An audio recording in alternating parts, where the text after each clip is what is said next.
Welcome to a Foxy Tech Tips tutorial on adjusting the volume of your PlayStation 4 DualShock controller.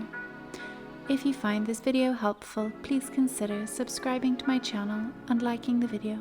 From the dashboard of PS4, go up to the control panel and swipe to the right until you get to Settings and open them.